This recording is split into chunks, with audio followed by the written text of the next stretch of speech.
Pessoal, então no vídeo anterior a gente chegou numa representação de Bag of Words, apesar de ter número aqui no meio. E a gente vai ver algumas coisinhas, alguma particularidade, o que aconteceu aqui, por que todo mundo ficou em caixa baixa, se eu quiser remover stop word, como é que eu faço, se eu quiser tirar esse número daqui, como é que eu faço, se eu quiser cortar PDF, como é que eu faço, ou seja, se eu quiser gerar anigramas, como é que eu faço, ou seja, gerar aqueles passos lá que a gente viu na sessão de limpeza, padronização, definição de peso, se eu quiser trocar o peso para TFDF, como é que eu faço? Enfim, tudo que a gente viu na parte teórica, vira aqui agora, tá? Bom, basicamente a gente vai mexer então para fazer estas nossas alterações. Eu vou tirar esse carinha aqui da tela, que está muito grande, tá, gente? Vou deixar aqui comentadinho na minha célula. Mas basicamente o que a gente vai mexer vai ser nesse count vectorizer, nas propriedades dele, tá? Para alterar o resultado da minha representação. Se a gente pegar a documentação aqui do count vectorizer, tá? Tem uma série de métodos aqui bastante interessantes, tá? Vou tentar passar pelos principais dele, tá? Então aqui, ó, tem o strip accents. Então, por padrão não tá para remover acento, mas você pode colocar para remover acento. Como a gente não está trabalhando com português, tá? Só está com esses textos em inglês por enquanto. O padrão dele é não, ele não remove, mas você pode colocar ele para remover acento. Então você pode colocar strip accents igual Unicode, por exemplo. Tá? Lowercase, tá com conversão para caixa baixa. Por padrão já está true, por isso que ele jogou todo mundo para caixa baixa. Tá? Se por acaso ó, eu vier aqui, colocar o lowercase igual a false, tá? E for fazer todo esse processo de novo, vou tirar essa representação aqui também. Acho que eu posso tirar esse carinha aqui também, né, gente? Para não ficar exibindo esse arrayzão toda hora. Termos é importante. E a minha representação, tá? Vamos ver o que vai acontecer com o shape. 61 foi para 65, ou seja, palavras que estavam com maiúsculas agora estão aparecendo. Ó, Atena, Dragon Ball, It, Google. Uma só estava aparecendo em maiúsculo, né? Por isso que não foi exato. Né? Mas ficou aqui, ó, palavras que ocorriam em maiúsculo, tá? E palavras ocorrendo em minúsculo. Então, por padrão, ele já tem um lowercase true, por isso que estava todo mundo em minúsculo, tá? O que mais que a gente tem de bom aqui que a gente pode mexer, tá? Stop words, tá? Eu posso passar uma lista de stop words para ele, ou especificar que as stop words são em inglês, que ele tem uma lista de stop words dele já. Então, posso fazer o seguinte, ó. Stop words igual. Eu vou passar uma listinha só para a gente ver o resultado aqui. Vamos ver o que eu quero remover aqui. Eu quero remover can, in, is e his. Tá? Can, is, in, is. Então, can, e, is, in. Tá? Então, toda palavra que tiver aqui não vai aparecer na minha representação. Certo? Então, vamos de novo. Ó.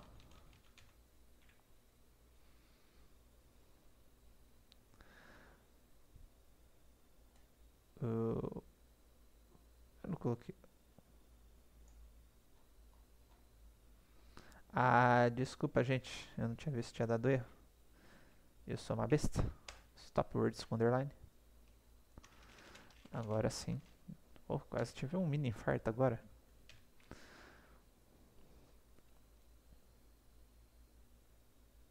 Tá? O can sumiu.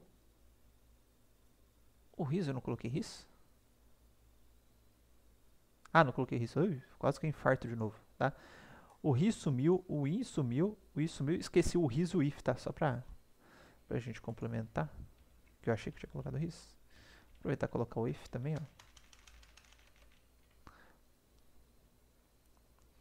Elas já saíram daqui, tá? Não aparece mais. Então, se eu quiser remover stop words, ó, and e are também estão aparecendo. Então, vamos lá. And e are.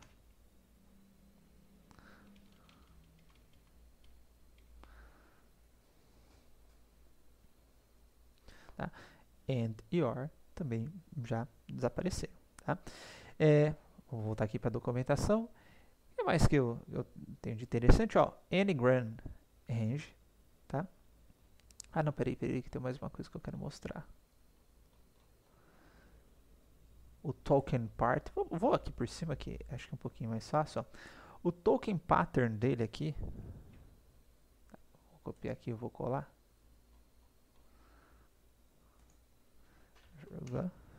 Tá? Ele tá assim, ó. Da barra W, o que é o barra W, né? É caractere alfabético, tá? Ou número, ou seja, caracteres alfanuméricos, tá? O B é o boundary da palavra, né? Normalmente isso é vírgula, espaço, sinal de pontuação, ele considera como boundary, tá? E aí ele basicamente está fazendo o seguinte, ó. O seu token, ele tem que ter uma sequência de caracteres alfanuméricos de tamanho 2 ou mais, porque ó, tem um barra W, ou seja, tem que ocorrer 1. O barra W mais ou mais tem que ocorrer uma ou mais vezes, ou seja, tem que ocorrer, se eu já tem tem que ocorrer pelo menos uma ou mais vezes, tem que aparecer conteúdos aí que tenham pelo menos 2 caracteres alfanuméricos, tá? No caso do barra B. Perceba que o 7 aqui, ó, ele só tem um caractere, certo? E perceba que ele não apareceu aqui, tá? E aí se por acaso você fala, mas eu não quero isso, tá? Então beleza, você vem aqui, ó, eu vou colocar o Rzinho do lado para ser a raw string, tá? Lembra do efeito da raw string, eu não preciso ficar colocando barra barra. E eu posso tirar esse W daqui, ó, fico só com o W+, tá? Ou seja, tem que ocorrer pelo menos uma vez um caractere, certo? Caractere uma ou mais vezes. Perceba que a hora que eu vou gerar aqui, tá? O 7 já apareceu, ó, o A, um caractere não estava aparecendo, apareceu aqui também, tá? Então, se você quiser alterar o que ele deve considerar como string, então, como token, perdão, né? Para ser o atributo aqui da minha string, tá? Estou considerando como palavra. O que eu considero como palavra? Aí, tá? Uma sequência de 1 ou mais caracteres, de 2 ou mais caracteres. Então, para você falar o que você vai considerar como palavra, como unidade aqui, você coloca e especifica aqui no token pattern.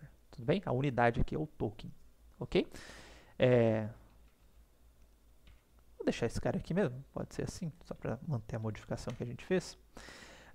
E aí a gente viu também que é interessante, o que era interessante, por exemplo, eu fazer aquele corte por DF, né? Falar, se ocorreu um documento só, para mim não interessa, tá?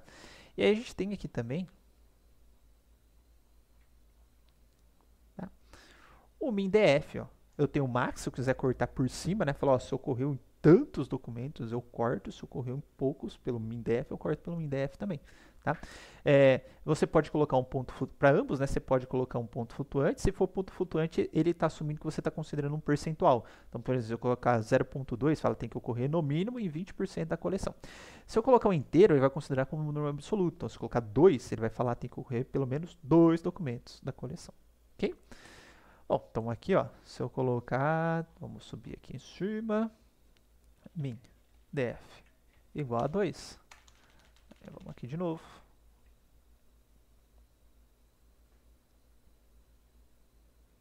Tá? Percebam que vários termos já caíram fora. Tá? Vou até colocar, ó, meu def shape anterior era 53, eu já estou com 15. Tá? E algumas palavras interessantes se mantiveram, ó, Athena, ball, balls, bronze, dragon, knight. Ainda tem um of, um saved, etc. Um d, que está meio estranho. Tá? Isso porque minha stop words está fraquinha, né? Vamos tentar stop words dele. Depois a gente vai ver como que a gente pega a lista de stop words em diferentes linguagens, tá? Não se preocupe com isso. Isso daqui é só uma fase inicial da nossa brincadeira. Aquelas stop words já caíram fora, agora eu estou com um shapezinho aqui de 12. Tudo bem? Ó, então, já temos uma representação bem mais legal, atributos que ocorrem pelo menos 2 documentos, tá? Se quiser colocar 3, pode colocar. Vai colocar mais que 3 aqui, que senão você lasca a maioria dos termos, tá? Porque tem terminologia de cavaleiro e de Dragon Ball e tem 3 textos de cada um, tudo bem? Se tiver grandes coleções de texto, obviamente você pode aumentar esse valor. Ok? Bom, deixa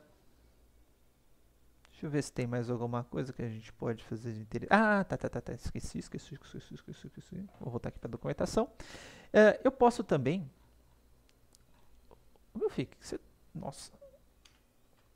Ai. Acho que meu mouse ficou doido, hein? Ou alguma coisa ficou travada. Bom, a gente pode também especificar o número máximo de atributos. Lembra que eu falei, ó, nossas representações aqui, elas têm alta dimensionalidade e tal, muitas vezes é difícil até carregar em memória. Se você especificar esse máximo de atributos, então o número máximo de coluninhas, ou de dimensões no seu espaço vetorial, vai ser limitado a esse número máximo de atributos. Mas aí você fala, oh, mas e aí, como é que ele faz para selecionar? Ele vai ordenar os documentos pela frequência com que eles ocorrem na coleção e vai considerar os mais frequentes. Tá? Então esse valor inteiro que você passar para ser 200, então são os 200 termos mais frequentes na coleção.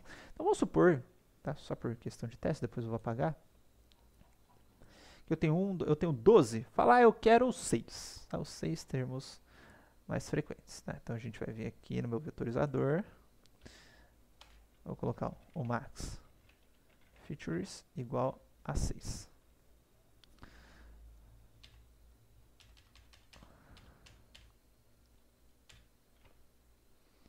Tá?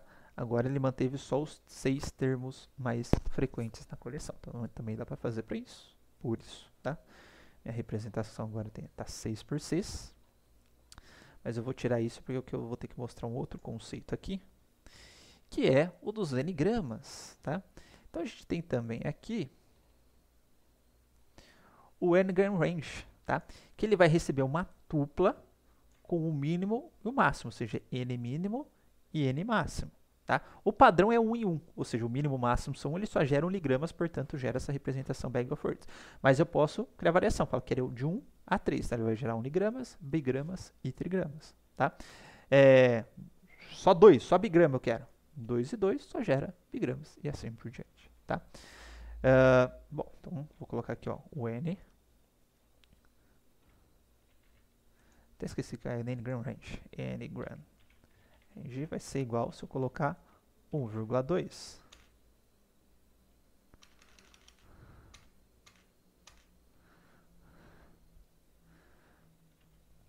Tá? Agora, ele gerou ou apresentou para mim, é que eu já estou cortando por DF, tá? Mas algumas sequências aqui de 2 palavras. Se eu não cortar por DF, ó, deixa eu cortar esse cara aqui só para a gente ver o resultado. Tá? Ó, perceba o desastre, entre aspas, né? Ó, Goku, Athena, Athena Times, Ball Contains, Balls Dark, Balls Make, ficou um pouquinho maior. A hora que eu fiz o corte PDF, obviamente nessa coleção pequena, ele já não trouxe tudo pra mim, né? Então vou voltar aqui, ó. Já ficou uma sequência de termos um pouquinho mais legal, mas ainda não é aquela mais inteligente possível, tá? Porque, por exemplo, apareceu Dragon Balls, ele continuou contabilizando a ocorrência para o Dragon. Continuou contabilizando a ocorrência para o Balls. Aqui, ó, Dragon e Balls. Acho que deve ter aparecido Ball, um Dragon Ball, alguma coisa assim, ainda no texto, tá?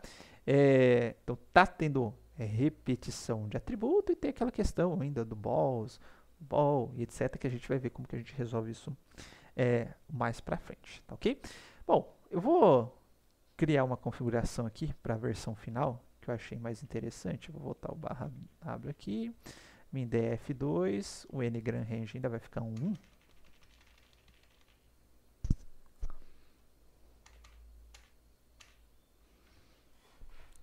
Tá? Eu vou utilizar essa representação, por mais ainda coisas que a gente precise trabalhar nela, mas voltando aquele nosso slide, eu vou utilizar essa representação que eu extraí nesse momento, tá? Para passar ela para o algoritmo de aprendizado de máquina junto com os rótulos dos textos, para construir o modelo de classificação, tá?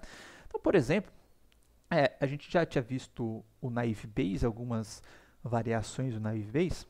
Eu vou utilizar aqui o Multinomial NB sklearning.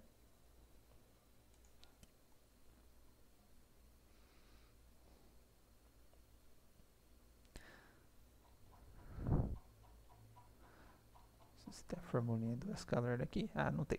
Tá? Mas o Multinomial Naive Bayes é uma variação do Naive Bayes, só que em vez de considerar que os dados numéricos têm uma distribuição normal, eles vão considerar que os dados têm uma distribuição multinomial. Mas ainda é baseado na teoria dos Bayes. Depois, para fazer a classificação, você vai pegando a probabilidade de ocorrer cada termo, multiplicando pelas probabilidades dos demais termos para a classe, vezes a probabilidade de ocorrer a classe, igual a gente fazia na aula, tá? Mas por enquanto não vamos nos preocupar com o algoritmo em si, tá? Mas vamos nos preocupar com o processo, tá? Então eu vou criar aqui. E pode ser os casozinhos mais próximos também, acho que na verdade vai ficar até melhor, tá? Vou colocar aqui, treinando um modelo de classificação. Vou pegar aqui nearest neighbors sklearn.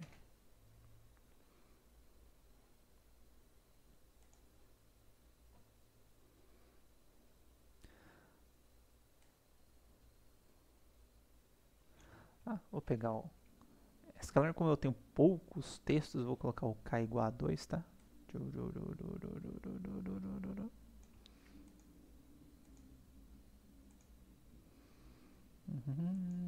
Tá aqui. Eu dei nome pra esse cara aqui, não? Achei que tinha dado. Usando sklearn.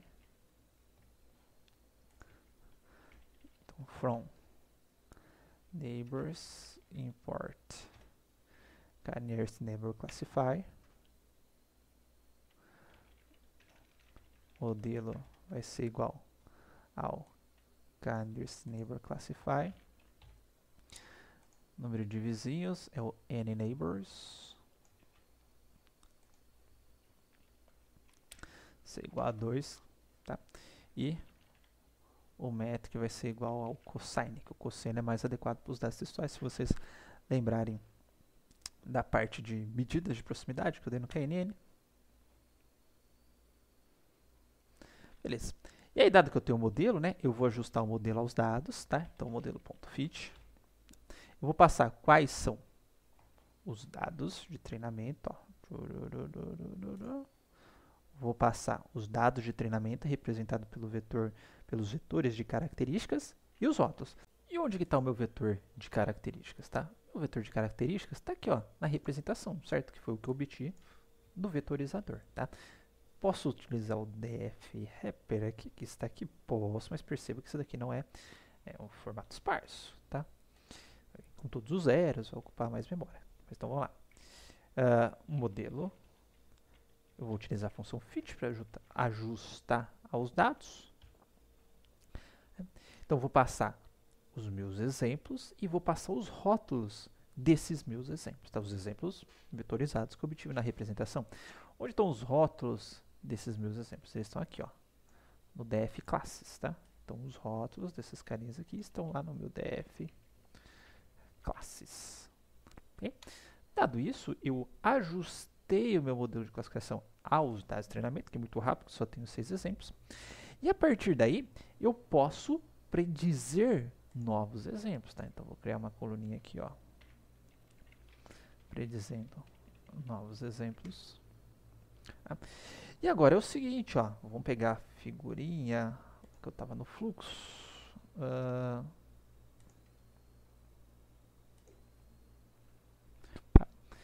Figurinha que eu estava no fluxo. Ó, quero prever novos exemplos, eu quero prever aqui, eu vou pegar a minha entrada, os textos que eu quero prever o rótulo, vou passar pelo extrator de atributos, mas eu tenho que gerar os mesmos atributos que eu tenho lá no meu treinamento. Então, para isso, eu vou utilizar aquele vetorizador que eu ajustei nos meus dados de treino. Tá?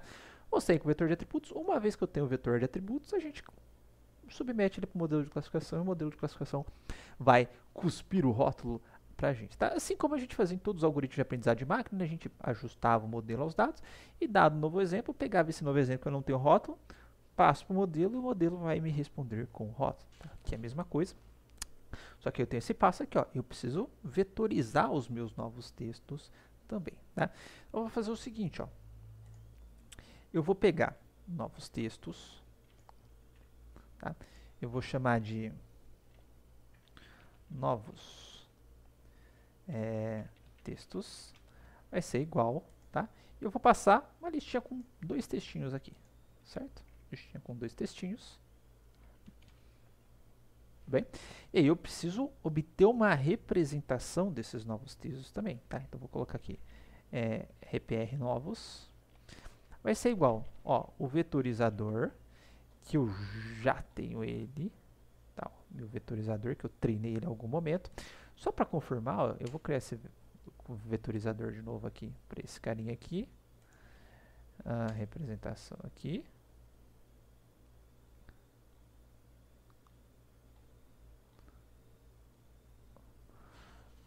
Deixa eu ver qual foi o erro. Not fitted yet. Desculpa, esqueci do vetorizador fit. Certo, ó. Refiz, ó. Foi o vetorizador que eu obtive no treino, tá? Só para garantir, ó. Novamente. Vou passar para aquela representação que eu gerei. E aqui eu vou pegar esse vetorizador lá do meu conjunto de treinamento e vou dar um transform. Eu não vou dar o fit, porque o fit foi feito lá no treinamento. Eu obtive o vocabulário do treinamento para obter aquelas coluninhas bonitinhas. Aqui eu só vou transformar, pegar os exemplos de teste e transformar eles para o espaço vetorial. Tá? Então, novos textos. Tá? Isso vai me dar repr novos. Tá? To array, só para a gente ver o... Tá? Temos aqui, ó, o vetor dos dois, um para cada um, tá? Só para a gente ver o shape deles. 2 por 12, 2 textos, 12 atributos, tá? Aqui no meu treino, não é esse daqui exatamente, né? Que eu tô df vectorizer, deixa eu só fazer de novo aqui, ó.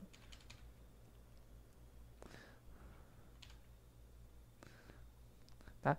Eu tenho os 12 atributos, ok? Então tenho aqui 2 por 12, ou seja, eu estou no mesmo shape, mesmas dimensões que eu utilizei lá no treino. E dado isso, né? O que eu posso fazer? Eu posso pegar o meu modelo e falar para ele predizer, tá? A classe desses novos exemplos, tá? Então, isso aqui, veja que para o meu modelo também, eu vou passar os vetores dos novos exemplos, tá? O modelo classificação, ele vai me cuspir com rótulo, tá? Então, modelo.predict, repr novos. Tá falando aqui, ó. O primeiro, ó, ele retornou um vetor, tá? E cada elemento do vetor tem a classe dos respectivos textos que eu passei. Aqui, como eu passei 2 textos, vetor 2 posições. Primeira posição, rótulo do primeiro texto, falou que é um texto sobre Dragon Ball. E o de baixo sobre Cavaleiro do Zodíaco é um texto sobre Cavaleiro do Zodíaco. Ok, pessoal? Então é isso. Não vai estar aparecendo avisinho. Então é isso, tá? E em seguida nós vamos ver aí algumas coisas, porque, por exemplo, nessa minha representação aqui que eu obtive ainda, eu tenho palavras aí variando no plural, tá? Se eu quiser fazer... é hoje, hein? Se eu quiser fazer algumas coisinhas diferentes, tá? Por exemplo, simplificar as palavras que eu não tenho aqui no Count Vectorizer. Se eu quiser fazer outras coisas, por exemplo, eu quero identificar se tem um nome de pessoas, se tem uma organização, enfim, tá? Se eu quiser fazer todo o pré-processamento, não deixar isso por conta, tá? Do Vectorizer aqui do Scikit-Learn, que tem as suas limitações, não tem todas as opções como eu falei na aula. Então a gente vai ver todas aquelas opções que eu falei na aula, como que a gente vai utilizar isso à parte Vectorizer e depois utiliza esse Vectorizer para de fato criar os vetores dos textos para mim. Mas o pré-processamento eu que vou fazer, ok? Então voltaremos com as bibliotecas de processamento de linguagem natural para essas tarefas de nós mesmos, para a tarefa de nós mesmos processarmos as coleções, pré-processarmos as coleções de texto, ok? Então, até lá.